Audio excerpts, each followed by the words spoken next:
ಅವಘಡಗಳು, ದುಃಖ ದುಮ್ಮಾನಗಳು, ಸಂತೋಷಗಳು ಇದ್ರ ಮೇಲೆ ಹೇಳುವಂಥದ್ದು ಯುಗಾದಿಯ ಸಂವತ್ಸರ ಫಲ ಅಂತ.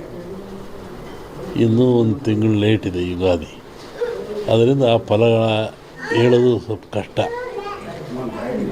ಈಗ ನೀವು ಕೇಳುವಂಥದ್ದು ಏನು ಅಂತಂದರೆ, ಮಳೆ ಬೆಳೆಗಳು ಆರೋಗ್ಯ ಮುಖ್ಯವಾಗಿ ನಮ್ಮ ದೃಷ್ಟಿಯಲ್ಲಿ ಕರ್ನಾಟಕಕ್ಕೆ ಬರುವ ಸಂವತ್ಸರದಲ್ಲಿ ಯಾವುದೇ ವಿಧವಾದ ತೊಂದರೆ ತಾಪತ್ರಯಗಳಿಲ್ಲ. ಮಳೆ ಬೆಳೆಗಳು ಚೆನ್ನಾಗಿ ನಡೀತವೆ, ಸುಭಿಕ್ಷತೆ ಇರ್ತದೆ ಮತ್ತು ನಾಡಿನಲ್ಲಿ ಯಾವುದೇ ಕೊರತೆ ಕಾಣ್ತಾ ಇಲ್ಲ. ಯುಗಾದಿಯ ನಂತರ ಕರ್ನಾಟಕದ ಬಗ್ಗೆ ಮತ್ತು ಜಾಗತಿಕ ಬಗ್ಗೆ ಭಾಳ ಅಜಾಗರೂಕತೆ ಇದೆ, ತೊಂದರೆ ಇದೆ. ಹೋದ ವರ್ಷಕ್ಕಿಂತಲೂ ಹೆಚ್ಚಿನ ಭೀಕರತೆ ಕಾಡುವ ಲಕ್ಷಣ ಇದೆ. ಅದನ್ನು ಯುಗಾದಿ ನಂತರ ಹೇಳ್ತೀನಿ.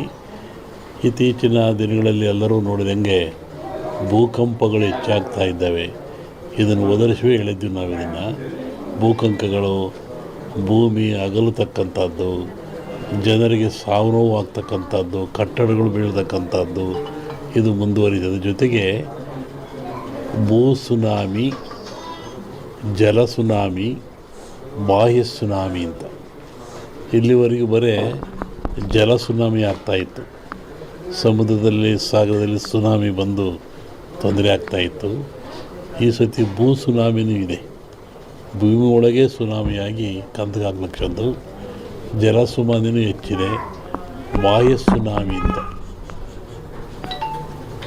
ಬಾಹ್ಯಾಕಾಶದಲ್ಲೂ ಆ ತೊಂದರೆ ಆಗ್ತಕ್ಕಂಥ ಲಕ್ಷಣ ಇದೆ. ಅದನ್ನು ಯುಗಾದಿ ನಂತರ ಹೇಳ್ತೀನಿ. ನೀವು ಭಾಳ ಅಪೇಕ್ಷೆ ಪಡುವಂಥದ್ದು ರಾಜಕೀಯ. ಏನಾಗುತ್ತೆ, ಏನಾಗ್ತಾರೆ, ಎಂತ ಆಗ್ತಾರೆ ಅಂತ ಒಂದು ಸಾಂಪ್ರದಾಯಿಕವಾದ ಮಾತು.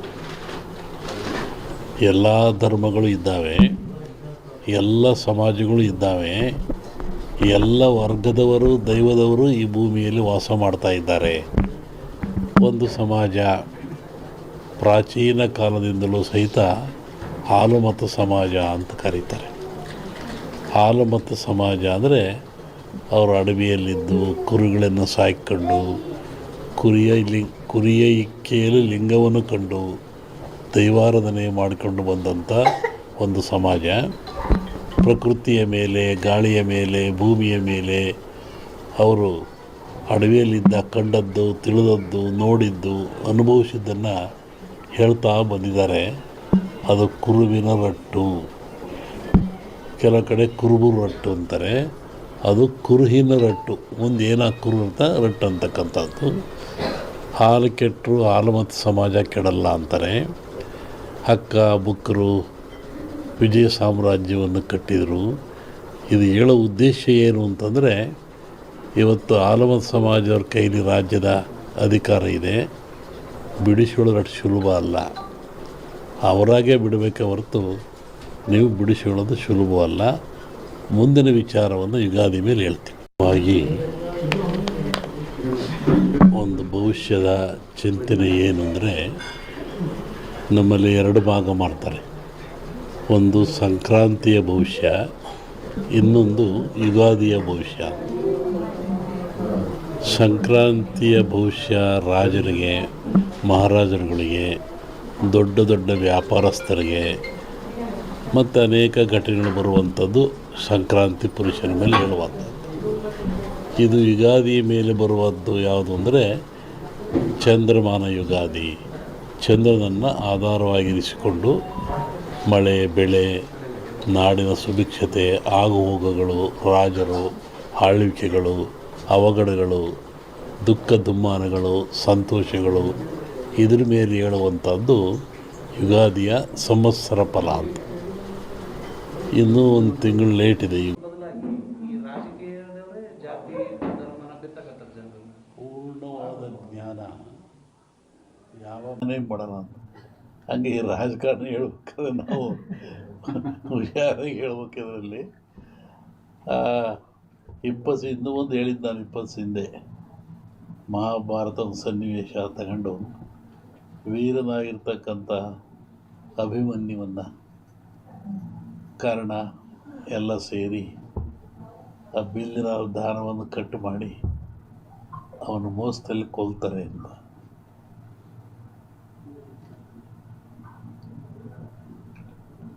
ಆಮೇಲೆ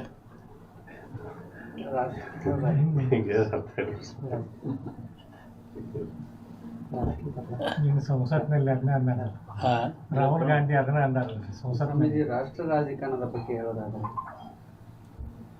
ಅಲ್ಲೂ ಮಹಾಭಾರತದಲ್ಲಿ ಕೃಷ್ಣ ಇದ್ದ ಅಂತ ಭೀಮ್ ಗೆದ್ದ, ದುರ್ಯೋಧನ ಸೋತ. ಇಲ್ಲಿ ಕೃಷ್ಣ ಇಲ್ಲ, ದುರ್ಯೋಧನ ಗೆಲ್ತಾನೆ, ಭೀಮ್ ಸೋಲ್ತಾನೆ. ಇದನ್ನು ಅವತ್ತು ಹೇಳಿದ್ದೆ ನಾನಲ್ಲಿ. ಕರ್ನಾಟಕ ರಾಜ್ಯದ ಮುಖ್ಯಮಂತ್ರಿಗಳ ಬದಲಾವಣೆ ಆಗೈತೆ, ಅದು ಸಮಯ ಸಿಎಂ ಬದಲಾವಣೆ ಆಗೈತೆ. ಈಗ ಹೇಳಿದ್ನಲ್ರಿ, ಅಭಿಮನ್ಯುವನ್ನ ಮೋಸದಲ್ಲಿ ಕತ್ತರಿಸ್ತಾರೆ ಅಂತ. ಸಿಎಂ ಬದಲಾವಣೆ ಶುರು ಸದ್ಯಕ್ಕೆ ತೊಂದರೆ ಕಾಣ್ತಾ ಇಲ್ಲ. ಬಟ್ ಮುಂದೆ ತೊಂದರೆ ಇದೆ. ಹೇಳಿದ್ನಲ್ಲ ಸನ್ಯಾಸಿ ಕತೆ, ನಮ್ಮನ್ನು ಅಡ್ಡಾಡ್ದಾಗ ಮಾಡಿಬಿಡ್ತೀರ. ಆಮೇಲೆ ನನ್ನ ಪಾರ್ಲಿಮೆಂಟ್ ಅಂತ ಕೇಳಿರು ಧಾರವಾಡದಲ್ಲಿ ವರ್ಷದಿಂದ, ನಮ್ಮ ಊರಿಗೆ ಬಿಡ್ಸಲ್ಲಪ್ಪ ಹೇಳ್ಬಿಟ್ಟು ನಾನಿದನ್ನು. ಯಾಕೆಂದರೆ ಈಗ ಈ ಜನರು ಇದೆಲ್ಲವನ್ನ ಒಂದು ಮನಃಶಾಂತಿಯಿಂದ ತಗೊಳ್ತಾ ಇಲ್ಲ, ದ್ವೇಷ ಭಾವನೆಯಿಂದ ತಗೊಳ್ತಾ ಇದ್ದಾರೆ. ಮತ, ಹಾಂ, ಮತ ಅಂದರೆ ಒಪ್ಪಿಗೆ ಅಂತ, ಮತ ನೀಡುವುದು ಒಪ್ಪಿಗೆ ಅಂತ. ಆತ್ಮಸಾಕ್ಷಿಯಾಗಿ ನಿಮ್ಮ ಮತವನ್ನು ನೀವು ದಾನ ಮತ ದಾನ ಮಾಡ್ತಾ ಇಲ್ಲ, ಪರ್ಚೇಸ್ ಮಾಡ್ಕೊತ ಇದ್ದಾರೆ ಅವರು. ಹೀಗಾಗಿ ರಾಷ್ಟ್ರ, ರಾಜ್ಯ, ರಾಜಕೀಯ ಯಾವಾಗ ಎಲ್ಲಿವರೆಗೂ ನೀವು ಕೂಡ ಮತ ಪರ್ಚೇಸ್ ಆಗುತ್ತೆ ಅಲ್ಲಿವರೆಗೂ ಲಾಭ ನಷ್ಟ ಇರೋದೆ. ಲಾಭ ಯಾರು ಮಾಡ್ಕೊತಾರೆ, ನಷ್ಟ ಯಾರು ಮಾಡ್ಕೊತಾರೆ? ಸೋತನ ಸತ್ತ, ಗೆದ್ದನ ಸೋತ. ಒಂದು ಎಲೆಕ್ಷನ್ ಅಂದರೆ ಒಂದು 50-60 ಕೋಟಿ ಬೇಕು. ಮತ್ತು ಹೆಂಗೆ ನೈಜ ರಾಜಕಾರಣ ನಾವು ಅಪೇಕ್ಷೆ ಪಡ್ತೇನೆ. 20 ದಿವಸ ಹಿಂದೆ ನಾನು ಧಾರವಾಡದಲ್ಲಿ ಹೇಳಿದ್ದೆ, ನಾನು ಈ ಥರ ಮಳೆ ಆಗುತ್ತೆ, ಭೂಮಿ ಕಂಪಿಸುತ್ತೆ, ಗುಡ್ಡಗಳು ಬೀಳ್ತವೆ, ಜನಗಳು ಸಾಯ್ತಾರೆ, ರೋಗ ರುಜಿನಗಳು ಹೆಚ್ಚಾಗ್ತವೆ. ನೀರು ಇಂಡಿಯಾಕ್ಕಲ್ಲ, ಜಾಗತಿಕ ಮಟ್ಟದಲ್ಲಿ ಕೆಲವು ರಾಜ್ಯಗಳು ಮುಳುಗ್ತವೆ ಅಂತ ಹೇಳಿದ್ದಾನು. ಈಗ ಅದರ ಪ್ರಕಾರವಾಗಿ ನನ್ನ ಲೆಕ್ಕ ಇನ್ನೂ ಅಮಾವಾಸ್ಯೆವರೆಗೆ ಇರ್ತದೆ. ಅಮಾವಾಸ್ಯೆ ನಂತರ ಮತ್ತು ಬೇರೆ ಭಾಗದಲ್ಲಿ ಹೋಗ್ತದೆ.